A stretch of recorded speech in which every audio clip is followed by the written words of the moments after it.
Hello everyone, I am Bhavna and welcome back to my YouTube channel review by Bhavna. कैसे हैं आप सब? I hope आप सब अच्छे होंगे।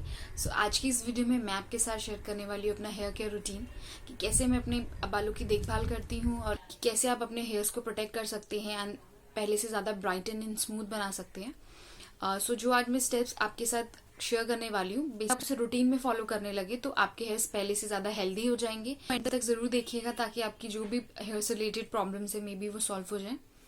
तो चलिए वीडियो को स्टार्ट करते हैं।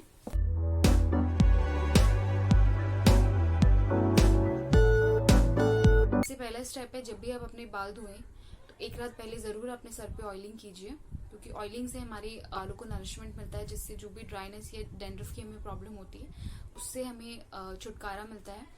तो कोशिश कीजिए जब भी आप सर धो रहे हैं आप एक रात पहले अपने सर पर ऑयलिंग कीजिए, अच्छे से मसाज कीजिए। अपने फिंगर टिप से अच्छे से आप अपनी स्कैल्प पे मसाज के फोर्स करके, हल्का सा फोर्स लगा के आप मसाज कीजिए, ताकि आपका ब्लड सर्कुलेशन बढ़ेगा एंड आपके हेयर ग्रोथ में आपको मदद मिलेगी।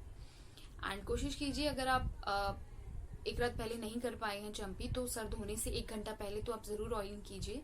एंड ऑयलिंग के लिए आप कोई भी तेल इस्तेमाल कर सकते हैं, लाइक आप मस्टर्ड ऑयल यूज कर सकते हैं, ऑलिव ऑयल, कोकोनट ऑयल, आप अपने अकॉर्डिंग जो आपको पसंद है। एंड कोशिश कीजिए कि आप जो भी ऑयल यूज कर रहे हैं उसको हल्का सा गर्म कर लीजिए, क्योंकि जो गर्म तेल होता है वो ठंडे तेल के मुकाबले ज्यादा इफेक्टिव रहता है आपके स्कैल्प पे। तो हल्का सा गुनगुना करके आप उस तेल से अगर आप अच्छे से मसाज करते हैं तो वो ज्यादा अच्छे से आपके बालों पे नरिशमेंट देता है एज कम्पेयर टू ठंडे तेल के अकॉर्डिंग। अब तेल आप कोई भी यूज कर सकते हैं, आपके हेयर्स को या स्कैल्प को सूट करता है वो ऑयल यूज कीजिए। सो पहला स्टेप हो गया हमारा ऑयलिंग का। एंड सेकेंड स्टेप है, जब भी आप सर धोने लगे ऑयलिंग के बाद अच्छे से आप अपने टेंगल्स को सुलझा लीजिए। आपके बाल उलझे हुए हैं, अच्छे से मोटी कंघी से आप सुलझाइए। मोटी कंघी से मतलब जिनमें जो डिस्टेंस होता है वो ज्यादा होता है, इस टाइप की कंघी आप टेंगल रिमूविंग के लिए यूज कीजिए एज कम्पेयर टू जो कम डिस्टेंस में होती है, क्योंकि इससे बाल कम टूटते हैं। अगर आप पतली कंघी यूज करते हैं तो उससे ज्यादा बाल टूटते हैं। तो जब भी आप अपने बालों को सुलझा रहे हैं तो कुछ इस टाइप की मोटी कंघी आप यूज कीजिए।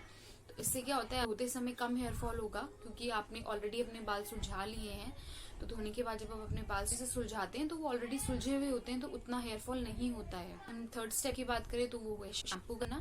अपने बालों को अच्छे से आप शैम्पू कीजिए। तो आप शैम्पू कोई भी यूज कर सकते हैं। कोशिश कीजिए कि आप ऐसा शैम्पू यूज कीजिए जिसमें केमिकल्स कम हो। दैट्स मीन आप ऑर्गेनिक प्रोडक्ट्स को चूज कर सकते हैं। मैं ऐसा कोई ब्रांड स्पेसिफिक नहीं बताना चाहती हूँ यहाँ पे। ऐसा नहीं है कि कोई स्पॉन्सर्ड वीडियो है, मैं किसी पर्टिकुलर ब्रांड का ऐसे बात कर रही हूँ, ऐसा कुछ नहीं है। It's not a sponsored video. मैं सिंपली जो मैं हेयर केयर रूटीन अपने बालों के लिए यूज करती हूँ वो मैं आपके साथ शेयर कर रही हूँ, ताकि आपके साथ जो भी हेयर प्रॉब्लम है, आई होप इन रूटीन को फॉलो करने से शायद वो कम हो जाए, इनफैक्ट खत्म ही हो जाए। आफ्टर शैम्पू जब आप अपने बालों को सुखा रहे हैं तो कोशिश कीजिए उनको नेचुरली सूखने दीजिए। ऐसा कुछ नहीं कि आप ड्रायर से उसको सुखा रहे हैं, ऐसा बिल्कुल नहीं करना, क्योंकि ड्रायर से हमारे बाल जो होते हैं और ज्यादा ड्राई हो जाते हैं। हाँ, कई बार क्या होता है कि हम किसी फंक्शन में जाना है या बस इतना टाइम नहीं होता है कि हमने नेचुरली सूखने दें, हमें ऑफिस वगैरह जाना होता है, उस टाइम पे आप उसे एज अ ऑप्शनल ले सकते हैं कि आप ड्रायर से सुखा रही है, इट्स ऑप्शनल। बट अगर कोशिश कीजिए अगर आप उनको नेचुरली सुखा सकते हैं तो उनको नेचुरली सुखाइए। एंड मोस्ट इम्पॉर्टेंट थिंग, सुखाने के टाइम पे आपको कभी भी अपने बालों को तौली से नहीं झटकना चाहिए, उससे हमें स्प्लिटेंस की प्रॉब्लम होती है। तो कभी भी हमें बालों को तौली से झटक कर नहीं सुखाना चाहिए। एंड आफ्टर सूखने के बाद आप उनपे सिरम यूज कर सकते हैं, इट्स ऑप्शनल थिंग। अगर आप सिरम यूज करना चाहते हैं तो आप कीजिए, अदरवाइज ऐसा कुछ नहीं है कि आपको सिरम यूज करना ही करना है। बात करें अगर सिरम की, तो ऐसा कुछ नहीं है कि सिरम बहुत ज्यादा महंगे होते हैं। इनफैक्ट बहुत से ब्रांड के पाउचेस भी आपको मिल जाएंगे सिरम के। तो अगर आप नहीं चाहते कि बॉटल खरीदना नहीं चाहते किसी भी सिरम की, तो आप छोटे छोटे पाउचेस खरीद सकते हैं जो आपको 3 to 4 रुपीज के अराउंड में मिल जाता है। एंड एक सिरम आई थिंक 2 दिन आपका वर्क कर लेता है। तो अगर जैसे आप कभी ट्रैवल वगैरह कर रहे हैं, आपको लगता है कि आपके बाल बहुत ज्यादा फ्रीजी हो जाएंगे, बहुत ज्यादा ड्राइनेस होगी धोने के बाद, तो आप इससे छोटे छोटे पाउचेस कैरी कर सकते हैं। उससे क्या होता है कि आपके बालों में एक शाइन सी रहती है, प्लस जो भी आपका रूखापन रहता है बालों का वो कम होता है।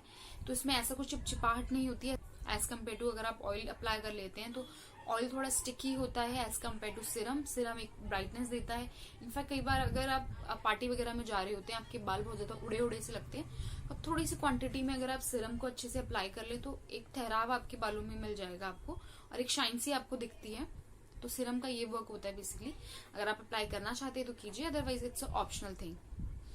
एंड जो स्प्लिट एंड्स की मैंने आपको प्रॉब्लम बताई थी, तो स्प्लिट एंड्स की प्रॉब्लम के लिए सबसे जो अच्छा एक ट्रिक होती है, एक तो आप कभी भी अपने बालों को तौलिए से मत छटकाइए। हमें अपने बालों को कम से कम साल में 3 से 4 महीने में एक बार जरूर ट्रिम करवाना चाहिए। आप हेयर स्टाइल भी चेंज करवा सकते हैं, अदरवाइज अगर आपको हेयर स्टाइल नहीं चेंज करवाना है तो आप हल्की सी लेंथ कम करवाइए, टिप से आप उनको हल्का सा ट्रिम करवाइए। उससे क्या होता है, एक अच्छा हेयर ग्रोथ हमको मिलता है। और सिमिलरली जैसे कोई भी आप पार्क वगैरह ले लीजिए, वहां पे अगर घास एक लेवल पे बड़ी हो जाती है तो उसको ट्रिम कर दिया जाता है, एंड नेक्स्ट जब जो उगती है तो एक अच्छा सा ग्रोथ होता है उसमें। तो सेम थिंग हमारे बालों के साथ भी है। अगर हमें लगता है कि हमारी जो टिप एरिया है वो बहुत ज्यादा ड्राई हो गया है तो आप उनको ट्रिम करवा लीजिए, एंड 3 से 4 महीने के गैप में आपको ये जरूर करवाना चाहिए। उससे क्या होता है कि आपके हेयर्स को बहुत अच्छा एक ग्रोथ मिलता है, एंड अगर आप एक नया हेयर स्टाइल चाहते हैं तो आपके लुक पे भी बहुत ज्यादा इफेक्ट पड़ता है। आप क्योंकि सेम एक हेयर स्टाइल करना या सेम लुक रखना वो थोड़ा सा बोर लगता है, हमें खुद लगता है, तो हमारी पर्सनैलिटी में भी एक चेंज आता है अगर आप हेयर स्टाइल चेंज करवा रहे हैं। अगर आप हेयर स्टाइल नहीं करवाते तो नॉर्मली आप उसे ट्रिम भी कर सकते हैं। एंड सबसे जो इम्पोर्टेंट थिंग है, हमें डेली अपने हेयर कॉम्ब करने चाहिए। ऐसा नहीं है कि आपने एक बार सर धो लिया और आपने एक बन बना लिया है तो नेक्स्ट अब वो तभी बनेगा जब अगली बार आप सर धो रहे हैं, ऐसा बिल्कुल नहीं करना होता। हमें डेली अपने बालों को अच्छे से कॉम्ब करना होता है, क्योंकि जो कॉम्ब की टिप होती है उससे हमारे स्कैल्प पे एक फोर्स पड़ता है जिससे हमारे ब्लड सर्कुलेशन में मदद मिलती है। हमारा ब्लड सर्कुलेशन बढ़ता है जिससे हमारी टिप पे हमारी जो जड़ें होती हैं उनको अच्छे से ब्लड सर्कुलेशन मिलता है। उससे हमारे हेयर ग्रोथ में बहुत अच्छा इफेक्ट पड़ता है, बहुत ज्यादा नरिशमेंट मिलती है, क्योंकि जब तक आपके ब्लड सर्कुलेशन नहीं होगा आपके स्कैल्प पे तो आपके बाल एकदम बेजान रहेंगे। डेली अपने हेयर्स को कॉम्ब करना है, एंड कॉम्ब करने के लिए जो आप कंघी यूज कर रहे हैं कोशिश कीजिए वो डिस्टेंस वाली कंघी होनी चाहिए जिससे आपका हेयर फॉल कम हो। एंड ऐसा कोई भी मिथ आप अपने दिमाग में मत डालिए कि जितने आप अपने बाल बनाएंगे उतने हेयर फॉल ज्यादा होंगे, ऐसा कुछ नहीं होता है। हेयर फॉल आपको जितना होना है वो उतना होकर रहेगा। बाल ना बना के ज्यादा हेयर फॉल होगा एज कम्पेयर टू डेली बनाने से, क्योंकि कई लोगों को लगता है कि अगर मेरा ज्यादा हेयर फॉल हो रहा है तो मुझे बाल नहीं बनाने चाहिए। 3-4 दिन बाद अगर मैं हेयर्स को कॉम्ब करती हूँ तो शायद मेरे कम बाल टूटे क्योंकि डेली टूट रहे हैं, ऐसा बिल्कुल नहीं है। इनफैक्ट अगर आप बहुत दिनों बाद अगर अपने बाल बनाते हैं तो उसमें ज्यादा आपके बालों का लॉस होता है।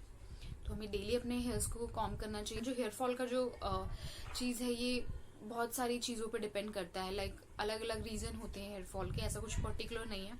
कई हम जिस एनवायरनमेंट में रहते हैं वो उसको इफेक्ट करता है। कई बार क्या होता है कि हम बहुत ज्यादा पोल्यूशन वाले एरिया में रहते हैं तो वो उसको इफेक्ट डालता है। एंड कई बार क्या होता है कि हम जो डाइट ले रहे हैं वो अच्छे से हम नहीं प्लान कर पा रहे हैं, एंड कई बार जो हमारी जो डाइट है उसमें प्रोटीन की मात्रा कम है, क्योंकि हमारे बालों को प्रोटीन बहुत चाहिए होता है। तो कोशिश कीजिए जो भी आप खाना खा रहे हैं उसमें प्रोटीन की क्वांटिटी ज्यादा होनी चाहिए।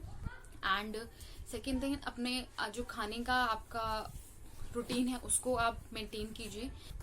तो जो हेयर फॉल के कई सारे रीजन हो सकते हैं, तो आप हर रीजन पे हल्का सा फोकस कीजिए जिससे आपकी जो भी हेयर रिलेटेड प्रॉब्लम्स हैं उसमें आपको छुटकारा मिले। So this is all for today. अगर आपको मेरी वीडियो पसंद आती है तो प्लीज लाइक कीजिए, शेयर कीजिए एंड सब्सक्राइब करना मत भूलिएगा। Thank you.